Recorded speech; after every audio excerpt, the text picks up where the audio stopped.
Aujourd'hui, il y a des nouvelles importantes en provenance du secteur de Zaporijia. Ici, les réseaux de partisans ukrainiens ont intensifié des actes de sabotage à fort impact en plein cœur du territoire contrôlé par la Russie, frappant des postes de commandement, des dépôts et des unités d'élite avec une précision implacable. Utilisant des voitures piégées, des explosions et des incendies criminels, ces agents ukrainiens ont éliminé des généraux russes clés et semé le chaos parmi les forces aéroportées russes les plus élitistes, récemment redéployées. Lors de leur plus grande opération, des saboteurs ukrainiens ont mis le feu à de l'herbe sèche à côté du quartier général de la 35e armée interarmes russe. Le feu et la fumée se sont rapidement propagés à la base russe, envahissant les abris et piégeant plus d'une douzaine d'officiers d'état-major. L'opération a allié créativité et coordination serrée, des informateurs locaux ayant cartographié les bunkers russes, minuté l'allumage avec soin, puis s'étant retirés avant que l'incendie ne se propage pour ne pas être capturé. Ainsi, la 35e armée russe a perdu au moins 18 de ses officiers les plus hauts gradés, dont 4 colonels, 6 commandants, 4 capitaines et 3 lieutenants responsables de l'offensive de Zaporijia. Lors d'une autre opération, une camionnette militaire russe liée à l'unité tchétchène Akhma, près de Melitopol, a été piégée par des partisans ukrainiens, qui ont ensuite observé la scène à distance. Une fois les soldats ennemis montés à bord, la bombe a été déclenchée à distance et les partisans ont tout filmé, la vidéo ayant ensuite été publiée par la direction principale du renseignement ukrainien. L'explosion a tué 5 membres des forces spéciales d'élite de Kadyrov, endommagé un nœud de guerre électronique et blessé plusieurs autres soldats russes à proximité. Une autre vidéo en provenance de Melitopol montre comment des partisans ukrainiens ont tendu une embuscade à un groupe de marines russes, arrivant dans un dépôt de munitions local, probablement pour récupérer de nouvelles munitions.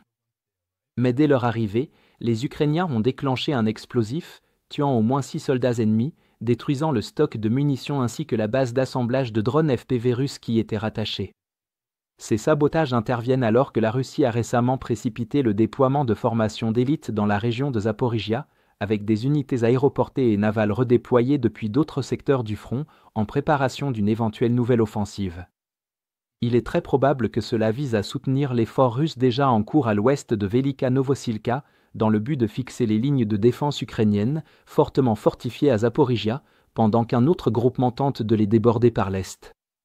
Pour empêcher un tel scénario, le renseignement ukrainien prend le risque d'exposer ses réseaux clandestins, non seulement pour collecter des informations, mais aussi pour mener des actions directes. Melitopol est ainsi devenu un point névralgique de l'activité des partisans ukrainiens, abritant une campagne clandestine active en plein cœur du dispositif logistique ennemi dans le sud. Il est important de comprendre que de telles missions reposent sur des réseaux locaux denses.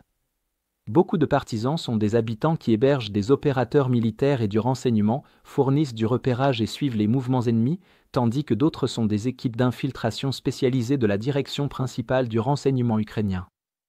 Opérant à une centaine de kilomètres des lignes de front, ces cellules s'appuient sur l'hébergement et le ravitaillement locaux tout en transmettant des coordonnées précises aux équipes ukrainiennes de drones et de missiles longue portée, permettant ainsi des frappes chirurgicales qui décuplent l'impact d'un petit groupe de partisans. Les conséquences stratégiques de la guérilla ukrainienne vont bien au-delà des pertes sur le champ de bataille. L'élimination d'officiers supérieurs et la destruction de centres de coordination sapent la continuité du commandement, forcent des remaniements précipités du personnel et retardent la planification opérationnelle. Cette perte de cadre clairant les offensives coordonnées plus risquées et plus lentes, ce qui profite aux opérations ukrainiennes sur la ligne de front. Les actions des partisans ukrainiens modifient également les plans opérationnels russes, les renforts et convois d'approvisionnement russes devenant des cibles de grande valeur, et les commandants russes étant contraints de détourner des ressources supplémentaires pour sécuriser l'arrière. Cette dynamique complète la posture conventionnelle de l'Ukraine, tandis que les forces régulières tiennent ou contre-attaquent sur la ligne, les partisans et les équipes de renseignement frappent en profondeur pour affaiblir les offensives futures. Globalement, l'Ukraine a transformé les zones arrières sous contrôle russe en un champ de bataille contesté où de petites cellules de partisans infligent des dégâts disproportionnés. Les incendies de QG et les embuscades ne sont pas des incidents isolés, mais des éléments d'une campagne visant à anticiper le renforcement russe, à démanteler la logistique et à décapiter les échelons de commandement avant le début des offensives. Pour les commandants russes, l'avertissement est clair, le contrôle territorial est illusoire sans zones arrières sécurisées. Les activités derrière les lignes ennemies sont désormais un multiplicateur de force permanent pour l'Ukraine, et la Russie peut continuer à envoyer des troupes, mais sans ligne d'approvisionnement sûre et sans confiance locale, son avantage numérique s'érodera inexorablement. Pour regarder les images de combats non censurées que nous avons utilisées dans ce reportage, consultez notre carte interactive d'actualité. Ici, nous ne sommes pas limités par les politiques de YouTube et nous pouvons enfin vous montrer la version complète et non coupée de ce qui s'est réellement passé. Mais ce qui est encore plus important, c'est que cette carte vous donnera accès à toutes nos analyses d'événements majeurs, bien au-delà de ce que nous avons pu inclure dans cette vidéo. Nous avons travaillé en coulisses pendant presque un an pour développer cette carte. Donc, pour tous ceux qui ont aimé la carte et souhaitent nous soutenir financièrement, nous lançons également une promotion de 50% sur tous les abonnements. En vous abonnant, vous bénéficierez non seulement d'un accès premium à la carte, avec encore plus de fonctionnalités avancées, mais vous débloquerez aussi toutes nos mises à jour stratégiques exclusives, nos panoramas sur tous les fronts et nos vidéos de géopolitique stratégique. Si vous vouliez soutenir nos efforts mais n'en aviez pas encore eu l'occasion, c'est le moment idéal pour sauter le pas et faire la différence. Alors, consultez le lien dans la description pour devenir un membre exclusif de notre communauté.